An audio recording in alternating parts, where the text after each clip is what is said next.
Right. You got to build those relationships, generate word of mouth, multiply or even exponentially grow your relationships, and then profit from it.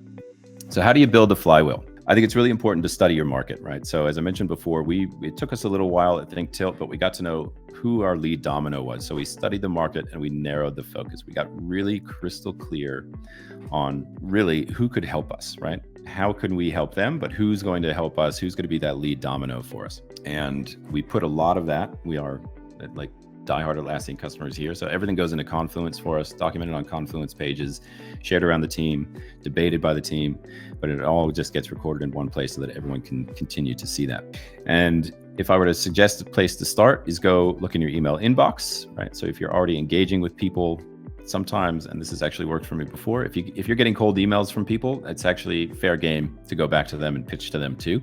And you may be getting cold emails and pitched by the right people that you can sell to as well. So I think that's fair game. Go look at who you're actually communicating with now. Go back to that all mail folder and find an old conversation to reignite. That's a pun I didn't even mean to put in here, but yeah, ignite those old conversations, right? Go to LinkedIn, challenge yourself a bit here, look outside your immediate network, look at those, on LinkedIn, it's like the +2, like whatever remove, 2 layers removed from your immediate network. Do you know someone that knows someone that might be able to introduce you? Find new people to say hi to, and then actually just go and say hi. And then Slack groups, marketplace clarity is great. You don't need to go in there with a pitch. I would suggest that you don't. Just aim for connections with people who look like they either have complementary businesses or maybe they could buy from you as well. So 3 places that to me I think are really easy places to just go and look for those immediate and initial connections: your email inbox, LinkedIn, Slack groups.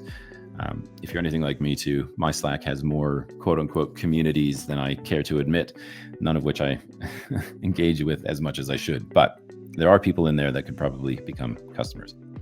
So go looking for those one-on-one connections there. I think it's important once you do establish those connections that you, as I said before, you're not going in with a pitch, you're connecting to learn, getting to know these individuals, getting to know their businesses, getting to know the products that they sell. Is there some way that you can engage with them to learn from them, maybe share something that you've learned, kind of like we're doing here now? This is all experience that we've had building businesses that hopefully helps you as well. Ask questions, share unique insights. I find it best to just keep it really simple, conversational. For the marketplace advisory business that we had, we spent months just scheduling calls with marketplace partners and talking, asking questions. What problems do you have? Where's the opportunity for you? Are you excited or are you not excited? How are you feeling? Just asking so many questions. And if you start to record those, you start to, I don't mean like record in a creepy way. Tell people if you're recording, right? But I mean, you take notes and you share those notes across teammates. So Kate and I worked really closely to write our notes down, put those in Confluence and say, I'm hearing these things over and over again. Kate's hearing these things too. So you really get a picture of the market that you're looking at and ways that you can actually get in there and give a hand. And then this is the real boring bit, unfortunately, and where I'll admit I have fallen over many times, and I think I probably will continue to fall over on this, but it's just doing it over and over and over again and getting really comfortable with the idea that sometimes this may feel boring.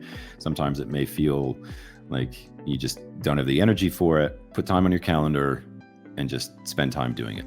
And I've got it on the screen here, but even 1 note a week will work. I probably shouldn't have written that, because don't just send 1 note. You should do more than that. But if you're feeling like you're stuck and trying to get into this community engagement thing, start with 1. Just do it, right? But put it on your calendar every single week. I still have one of these blocks on my calendar. I often groan when I see it, but there it is. I get the reminder and I'm going to do it. And it just becomes a habit after time. And I can tell you, it really, really starts to grow. And you can grow your business through these one-on-one connections.